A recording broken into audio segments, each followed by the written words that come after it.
The biggest season opener in North Carolina program history. It's a bust under Bill Belichick. His first game as a college head coach does not go well. Perhaps we had unrealistic expectations. 48-14. TCU had 542 yards of total offense. North Carolina had 222. They were 1 for 10 on third down. They had 3 turnovers. At one point in this game, there was 41 straight points scored by the Horned Frogs. This is just as bad as it gets in your first game as a college head coach. UNC's most points allowed in a season opener in program history. Bill Belichick, most points allowed in a game in his career as a head coach. And consider 34 years ago, he made his head coaching debut in the NFL. He lost that one. He loses this one as well. Let's get right to the site. Welcome in CBS Sports college football writer Chip Patterson, among the luminaries there in Chapel Hill. He joins us from Kenan Stadium. And Chip, take us through the range of emotions for North Carolina, from scoring on their opening drive, everybody's going crazy, to getting pummeled rest of way. Yeah, I think that you look at what was going on in Kenan Stadium, understanding the moment, trying to bring the energy. The team is roaring as they come out onto the field. You get that 83-yard drive right at the beginning, and there really is a belief that this could be a team that's ready to meet the moment. And then, unfortunately, what followed was something that was all too familiar, because the defensive breakdowns that occurred not just on TCU's first drive, but also on the second drive and the third drive were far too reminiscent of what we had seen from North Carolina football through much of the 21st century. And in fact, the result is very similar of what we've seen from North Carolina football through much of the 21st century. This program is 4-12 against power conference opponents in season openers since 2000. And so that is it. That, you know, if you're playing Elon or if you're playing William and Mary, then yeah, it can be a joyous season opener here in Chapel Hill. But to see this team fall short on this big stage is incredibly disappointing. And Hakeem, fans were headed for the exits before the end of the third quarter, and it made the fireworks display and the fourth quarter hype video almost a little bit eerie on top of that, to a half-empty stadium. So there is so much to clean up. There is a path forward. I do believe that there is a path forward, but not a path that includes ACC championship contention, and not a path that includes anything other than hoping to make a bowl game. Chip, what disappointed you the most about the Tar Heels in Belichick's first game? The defensive breakdowns. I really thought that when you had Bill Belichick, when you had Steve Belichick, who had done a good job at Washington, when you had, key transfers brought in like Thaddeus Dixon, Emory House, players who had played well, and for about 2 series looked like they were flying all over the place. And then, TCU settled in, and TCU started to find some weaknesses. They started to pick on the duck. They started to find ways to hit explosive plays. And, that looked like Paul Johnson and Georgia Tech teams running up and down the field on Larry Fedora. That looked like Brennan Armstrong and UVA scoring on Mac Brown. I mean, this is a program, Hakeem, that through 6.5 coaches since 2000, you know what their overall record is? 157-157. There is a gravitational pull towards 500 that hiring Bill Belichick and spending 4 times the amount of money on the football program than you were was supposed to break. And it is incredible how strong that gravitational pull is, because all the excitement in the world, all the buzz, the revamped pregame, none of it was able to lead to a different result on the field, because the result on the field was a lot like stuff we had seen before. Chip Patterson joining us from the press box at Kenan Stadium in Chapel Hill. How would you describe Belichick's first college game? Did we have unrealistic expectations for game one? No, I don't think so, especially not against TCU.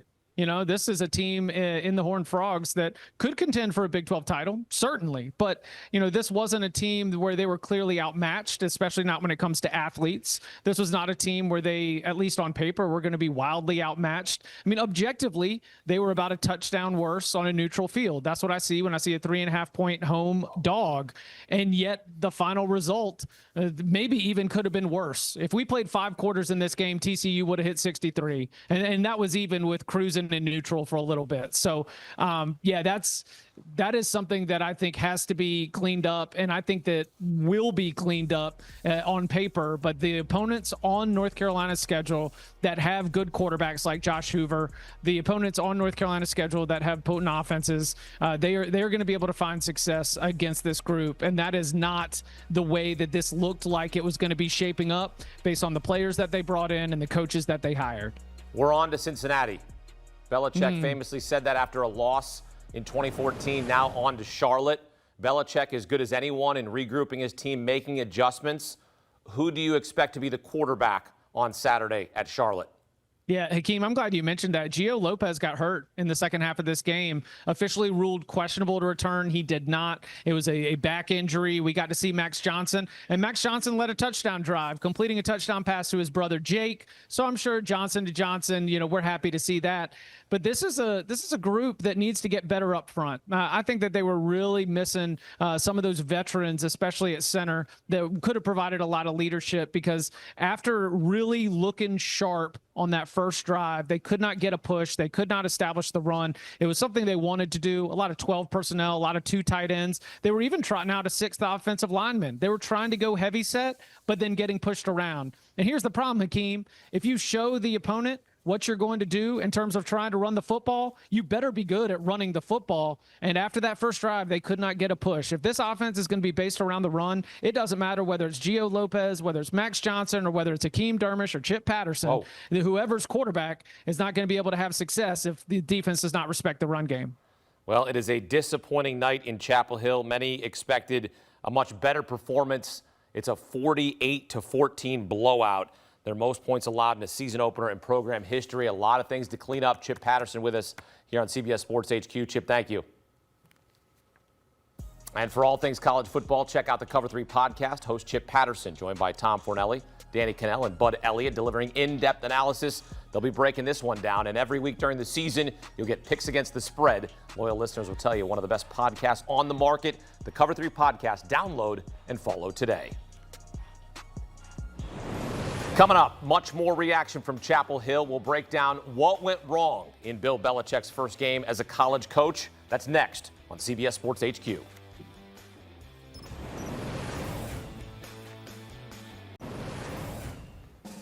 Bill Belichick's first game as a college head coach did not go well. It started well. Gio Lopez led North Carolina on a touchdown drive on their opening possession, but then he threw a pick 6 and then got injured on a fumble. There was a return for a score. Lopez left the game because of a back injury. After the Tar Heels made it 7-0, it was all TCU. They scored 41 straight points from the first to the third quarter. The Horned Frogs crushed the Tar Heels 48-14 to spoil Bill Belichick's college coaching debut. All right, back here with former Louisiana running back Emory Hunt. How do you go from scoring on your opening drive to what followed after that? What went wrong? Defensive adjustments. Andy Avalos, the defensive coordinator for TCU, had UNC in a crisis mode offensively. I think what happened, and this is just my opinion, just watching the game, I look at what UNC did that opening drive, how they marched down the field. Everything was working. It was a great time to be a North Carolina Tar Heel offensive player because everything had success. And then on the second drive and subsequent drives, we saw them adjust. I felt like TCU just allowed them to do what they wanted to do on the first drive, to see what they were going to do, because you had no tape on what to expect from this North Carolina offense. And once they got a gauge on what was going to happen and what they were trying to do and how they were trying to attack, man, they locked in defensively. And you also saw a clinic on run fits. TCU really shut down North Carolina running the football, and then they were able to get focused on the passing game, because what you saw from their pass defense was their ability to get after the quarterback. Look at these run fits right here, just straight owning the line of scrimmage, owning the point of attack. And then when it was time to throw the football, you saw the speed and athleticism take flight right there. Locked in coverage, man-to-man defense, pinning guys to the sideline, just nowhere to throw with the football or go with the football. So it was a complete defensive effort, and it was all predicated on them getting an idea of what was going on in that first drive and then making those adjustments and just completely taking everything away offensively from the Tar Heels. They were 1 for 10 on third downs. That's not good. Was North Carolina unprepared? They weren't unprepared. They were prepared. They just didn't have the athletes. I mean, you saw the speed and athleticism from TCU. Yep. flying around the football at the second level. Anytime they had any semblance of a hole in a run game, boom, TCU was right there to fill that gap and put the guy on the ground right where he stood. Anytime they wanted to go deeper down the field in the passing game, the cornerbacks were lockstep with these receivers, sometimes running the routes better than these wide receivers and making plays on the football without getting those ticky-tack penalties. So this was just a speed, athleticism. This was a Jimmy's versus Joe's, or Jimmy's and Joe's versus X's and O's game.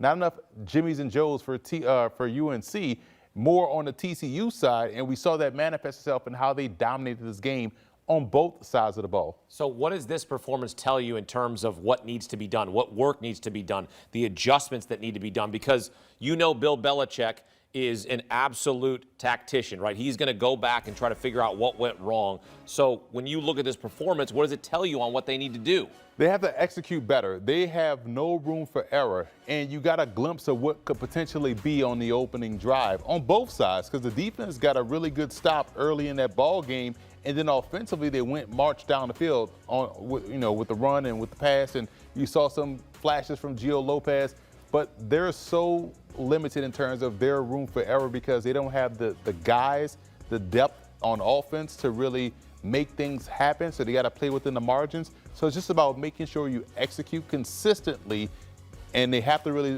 work on that offensive line because they were getting owned up front. We saw TCU reset the line of scrimmage and also maintain the line of scrimmage.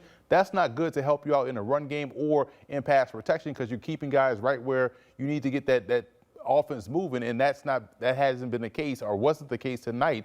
So that's where TCU showed Bill Belichick where they have room to grow, and I expect them to hit that offensive line hard during this short week of work in preparation for Charlotte. Well, this ain't the NFL, so you can't go out and trade for somebody. You cannot. Right? So when you're Bill Belichick now and you go, wow, we got a lot of work to do. When you go back and watch the tape with Freddie Kitchens and your son, Steve, the defensive coordinator, what are you going to point out on both sides of the football where we lacked in execution? Think of this in terms of how the service academies have success. We may not have the biggest guys, we may not have the best athletes consistently across the board, so we got to get creative. I think that's where you're going to have to lean on what they can do next. Okay, maybe we don't have the guys to go north and south. What can we do creatively, offensively, to get guys on the move, maybe play with the minds of the defense, get those guys out of position so then we can then make plays. I think that's where they're going to have to get a little bit more in their bag, so to speak, offensively to kind of create these big play opportunities. You got to zig while everyone else is zagging until you get those guys up front to where you can lean on them like you would at an Alabama or Georgia or a place like that. Right now, you don't have those guys. Get creative offensively, create some opportunities, some mismatches, some misdirections, and therefore you can create those big plays and kind of play your game, so to speak, as a North Carolina Tar Heel. Well, you got to find your identity, right? You have to. Right? So what was Bill Belichick's identity in New England? It was defense, and it was creativity and finding those little nuances. And, okay, we could take the short guy and make the slot position the premier position as a receiver. So you got to find ways to do that. We saw them take the Edelmans and all of those guys, the Amendolas, and make those guys stars. What can you do at North Carolina? You have a guy in Gio Lopez. Yeah, but maybe Gio Lopez is Drew Bledsoe and Max Johnson is Tom Brady. I wouldn't go that far. Okay. I will say this. Max Johnson came in when the game was well decided, completed some passes. Threw a touchdown to his younger brother. He did, but what defenses will start to do, what they couldn't do with Gio Lopez is just straight blitz because Max Johnson doesn't have the athleticism as of yet because he's working himself back from that injury, but he also is not the most mobile guy. Lopez is, so Lopez gives you a little bit more of an expanded offense in that regard. So kind of find ways to utilize his athleticism, maybe move the pocket left to right, stop with the straight drop back passing game, and you can have Lopez have success as well. Well, incredible story for Max Johnson. He nearly lost his leg, got sacked in the season opening game last year against Minnesota. He had 5 surgeries. A great moment for him to come in, throw a touchdown to his younger brother, Jake. Of course, they're the sons of Brad Johnson, who led the Buccaneers to a Super Bowl title. So a great feel-good story there for Max Johnson and his family. Perhaps we see him roll out at QB1 on Saturday at Charlotte. If Lopez is not 100%, I would roll with Max Johnson because you can see how he can pepper targets. But the biggest story is making sure you're good gap sound defensively because it felt like every big play we saw TCU run, in fact, they ran the same play to either side when they popped those long runs, and it felt like North Carolina was a man short in the alley. Where's your alley defender? Where's your overhang defender? Where's your safety to fill that gap and stop the run? They was not there. So they were not gap sound. They weren't assignment sound, and they gave up too many big plays on defense. That, to me, is more of an issue right now than the offense. The offense will figure itself out because they can find some semblance of a run game. We saw that on the opening drive. And if you're getting Gio Lopez back there, you kind of lean more into that run game. But if you're getting Max Johnson out there on the field, now you kind of spread the field a little bit, pepper the short targets and hope your guys can make one miss and get up the field. Gio Lopez, 4 of 10, 69 yards, 1 interception in 8 drives. Max Johnson, 7 of 8, 81 yards, 1 touchdown on his first drive. So I'm just pointing out the numbers. We are now on to Charlotte, and we will wait to see who will be the quarterback starting in that game as Bill Belichick tries to win his first game as a college head coach, because his debut was one to forget. 48-14, the final in Chapel Hill. North Carolina's win total before the season set at 7.5. They'll try to get their first win, Bill Belichick's first win as a college head coach, on Saturday when they hit the road at Charlotte.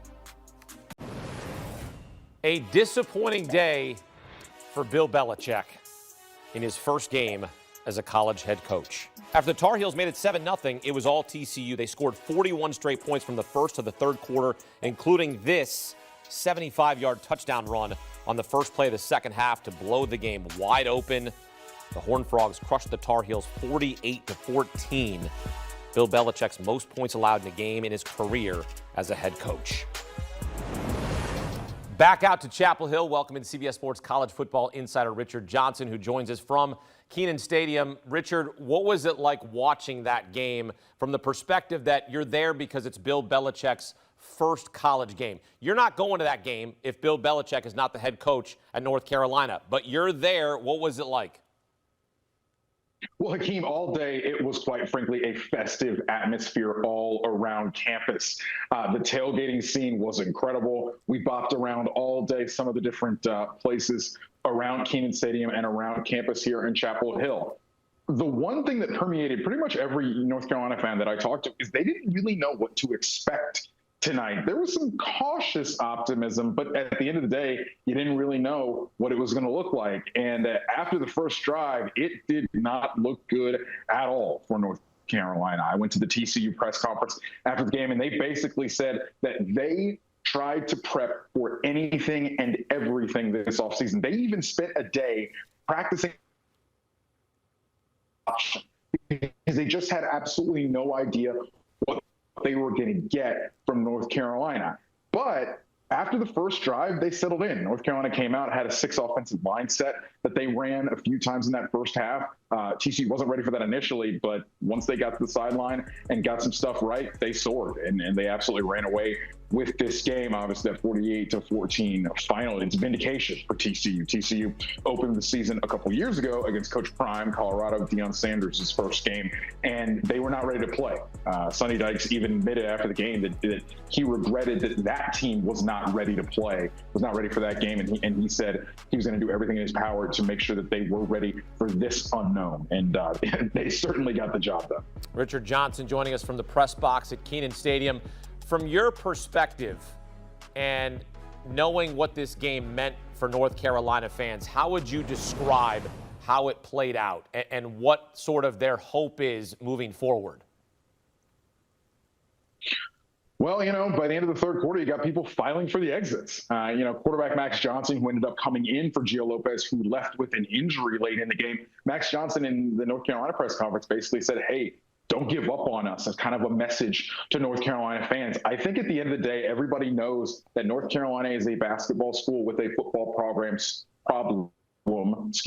so to speak. They know that once football really drops off, everybody just cares about basketball. So what are the things that they can do to engender support, to keep people locked in to this football team? Obviously taking a big swing on Bill Belichick and backing him with money, rev share money, so that he can build a roster for the short, medium, long term is something key. But at the end of the day, if you're going to have results like they had today, people are going to tune this thing out really, really quickly. And North Carolina can't have that. From a TCU's perspective, what were they able to dictate throughout this game? You saw how good their defense But also, let's give some credit to Josh Hoover. I mean, he set the program record for passing yards last season, did throw the pick, but a couple of touchdowns, and really now TCU makes a massive statement in their season opener. Yeah, Hoover said on that interception he was just trying to loft it over defenders' hands, and it actually got tipped. He said it was a tip drill situation. Yeah, I think for Josh Hoover, it was massive. He said that he went back and he watched some Washington Huskies film, where Steve Belichick, Bill's son, was the defensive coordinator last year. He's the DC on this team. And he also went and watched a little bit of Patriot stuff just to kind of familiarize. But he didn't think that North Carolina really threw anything at him that he hadn't seen before. He thought that after they burned them a little bit in the first half, North Carolina actually got a little tentative and started playing a lot more kind of off coverage to kind of leave some airspace, because they weren't good enough, frankly, to man up. They were getting cooked a little bit in that first half. And there were some things that Hoover said he was expecting North Carolina to do that they actually didn't get to. Some of that is just down to game state. It was a massive game for Josh Hoover. I was really surprised with how TCU was able to assert themselves in the run game. The run game was something of a bugaboo for them last year. They come out and they really, really set the tone. As you said in the opening there, Hakeem, they break the game wide open with that long 75-yard touchdown run coming right out of the half. North Carolina on to Charlotte on Saturday. Richard Johnson back here in studio on Saturday. We'll see you here, my friend, come Saturday afternoon. Appreciate it. Appreciate you, brother. College football so back. We love it. Look, we're going to give you everything that you want and more. And check out the latest edition of College Football Insiders, hosted by a powerhouse team of reporters, including Richard Johnson. This show delivers the stories behind the headlines. College Football Insiders. Download and follow today.